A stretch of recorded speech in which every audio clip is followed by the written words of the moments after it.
lui qui a commandé la boisson.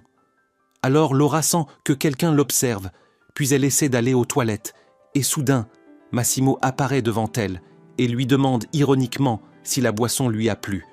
Mais Laura ne lui répond pas et revient vers ses amis en ayant peur. Le matin suivant, Laura s'assoit avec son ami près de la piscine.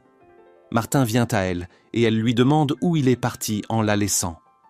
Martin lui répond qu'il est sorti avec ses amis et n'a pas voulu la réveiller pour ne pas la déranger.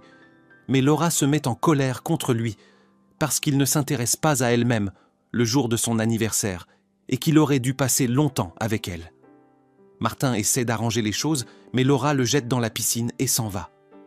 Laura décide de se promener dans les rues de la ville.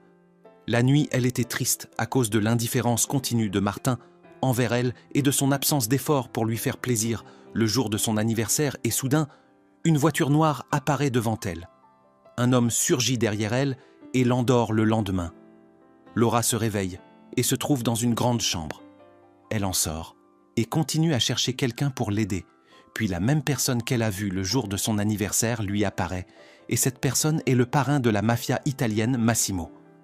Laura se met en colère contre Massimo et lui demande la raison qui l'a poussée à l'enlever.